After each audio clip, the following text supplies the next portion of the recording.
Mga cutie pies, Kalua is back.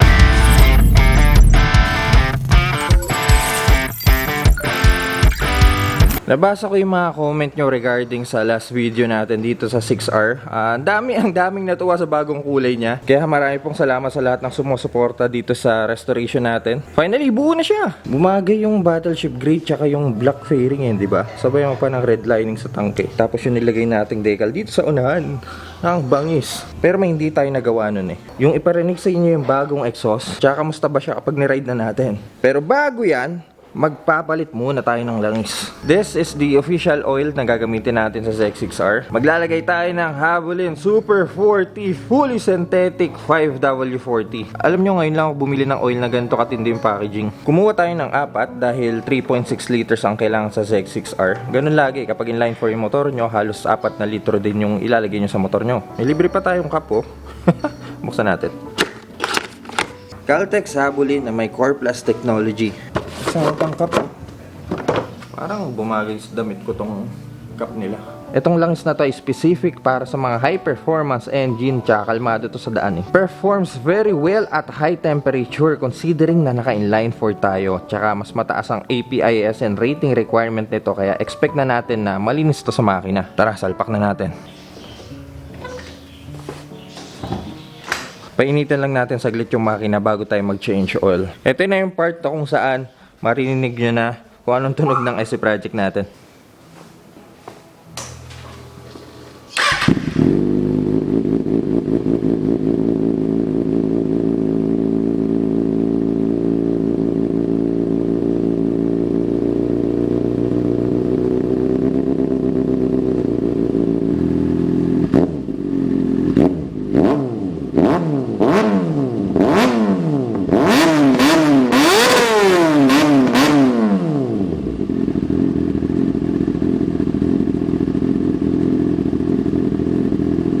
Grabe yun sa tinga nun Cool down lang natin ng onte tapos lagay na natin yung langis.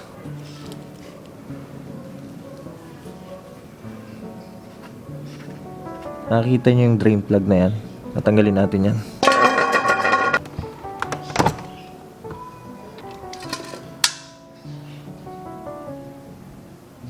Itong oil filter hindi na tayo magpapalit dahil bago pa to eh. Sinalpak natin to sa part 3 kaya stay natin yung oil filter. Langis lang yung papalitan natin.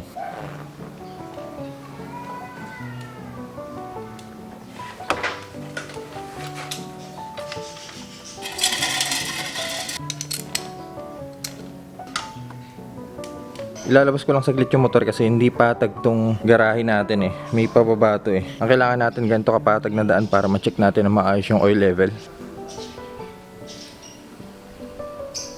Tsaka natin isasalpak ang bad boy na to. Meron naman tayong indicator sa gilid kung ilang langis na lang yung natitira. Nakakita na ba kayo ng Havolin na naiyak? Ito yun eh, lagyan natin ng mata. Tsaka bibig.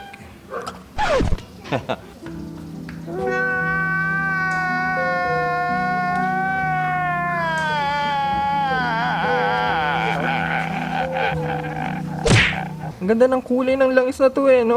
Siyempre kapag pula na oil ang tatatak sa atin dyan, Caltex. Paandarin natin, tapos check natin kung nasa tamang level ba.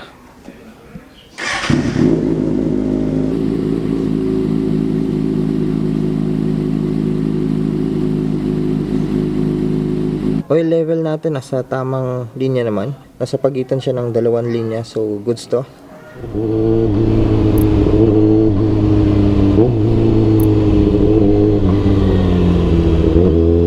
Okay. Medyo nasanay lang ako lately sa 10R pero may mga onting alaala pa rin ako sa ZX6R kung anong performance nung gamit ko to dati. Tunog given na naka SC project tayo. May part lang na kapag pinipiga mo siya ng onte, parang kinakapos siya. Pero responsive pa rin naman. Ayan o. Lakas pa rin ng hatak nito. Okay lang naman yung feeling ng clutch. May parang pigil lang eh. Pero anyway, parang beta version pa lang to ng Kalua version 2. Hindi pa to fully okay.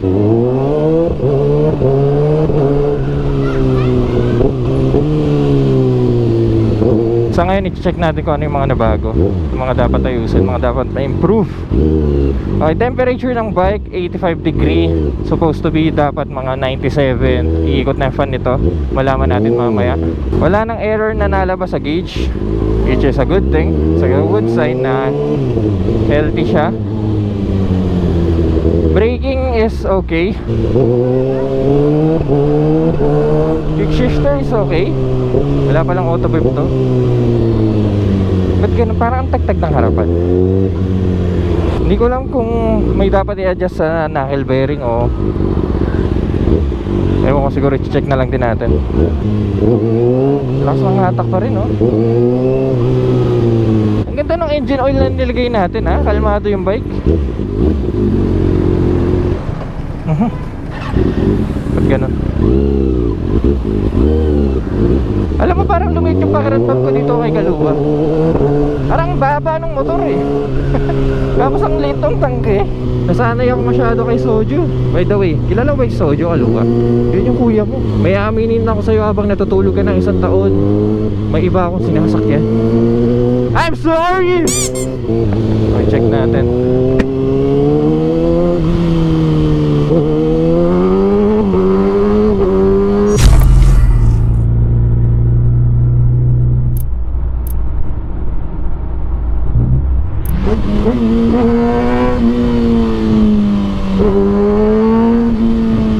So far, handling is okay. Itong mags na gamit natin na to, hindi ito yung mags na nabengko nga yung pinawelding natin. Hindi, hiniram ko muna yung mags ng tropa kasi kailangan na palitan yon. Kaya sobrang smooth ng harapan natin eh.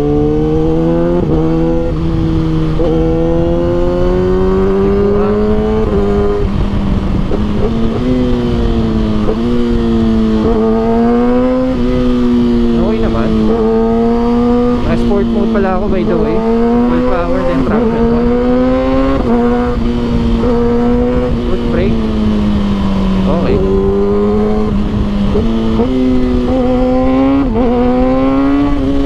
Ay, grabe yun.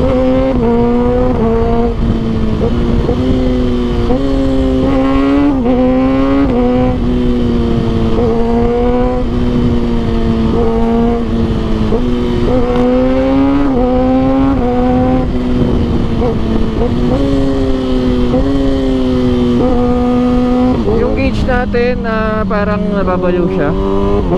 Minsan pag nasa 3 tayo, bigla siyang ayan o, mag 4, 2, 3, 2. So yun, isa sa mga dapat natin ayusin. Pero wala naman tayong error eh. Siguro kakalibrate lang yung gear positioning nito.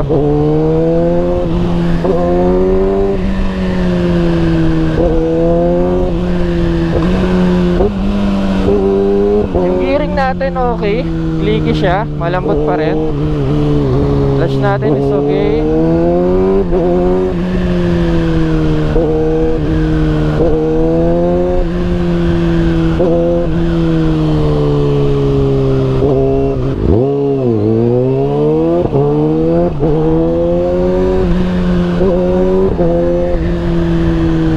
Kalmado, ang ganda ng Havolin oil. Saka hindi matigas magpalit ng gear. May oil kasi na kapag ginamit nyo, tumitigas yung mga gear. Ang hirap magpalit ng gears. Yung speedometer natin accurate naman.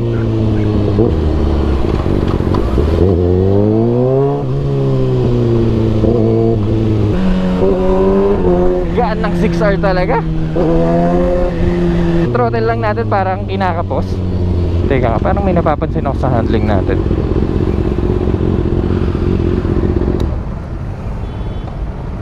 Guys, ito may tunog ah. Ayan oh. Sa kanan wala. Parang may tumatama. May rubber na nakalawit dito eh. Itong kaliwa natama eh. Baka yun yung nararamdaman ko. Smooth! Woo! Gamis kita Kaluwa! Tingkad ng signal light natin oh. TST ba naman yung nilagay natin eh.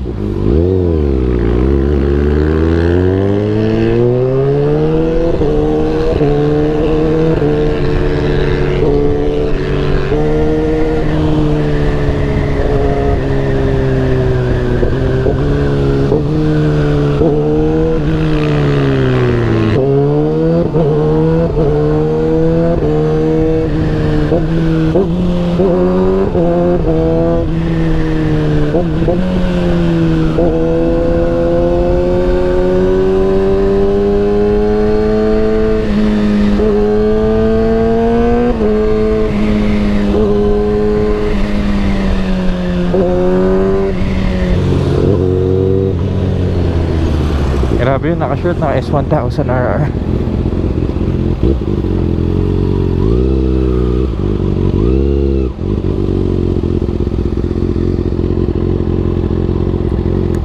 Guys, ito yung sinasabi ko. Itong part na to, tinilt natin siya sa kaliwa. Ayan o. Sa kanan walang tunog yun. Then suspension parang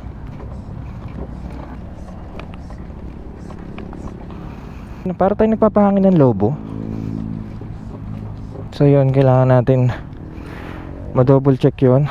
Yung mga fairing okay na eh, cable na lang. Maghanap tayo ng bagong mugs. Hindi kasi akin to, hiniram lang sa atin to. Ito yung stock na mugs. Yung sa atin kasi pina-welding lang. Hindi talaga pwede kasi lumalalim yung preno kapag umaandar na yung gulong. Nadadaanan niya yung bengkong na disc. So nawawalan tayo ng preno, delikado yun. Kaya papalitan na lang natin kahit second hand. Tambucho, yun po yung tunog niya. Gulong okay, preno okay, quick shifter okay. Yung dash, medyo hindi lang ganun ka-accurate yung mga lumalabas na gear. Pero wala naman tayong error, which is good. Sabi natin mga 95% okay na siya. May mga unting tweaks lang tayong gagawin. That's it for our beta ride dito sa version 2 ni Kaluwa. Let me know your thoughts kung anong masasabi nyo sa mga ginawa natin dito. Marami pong salamat sa lahat ng sumusuporta kay Kaluwa. Welcome back, buddy. I-miss ka naming lahat. Kung nag-enjoy kayo sa video na to, kindly leave a like. At kung mahilig kayo sa mga ganitong content, huwag kayo mag-alala dahil nasa tamang channel kayo. So make sure to press that subscribe button dyan sa baba. Kaya mga Kitty Pies, see you sa next content.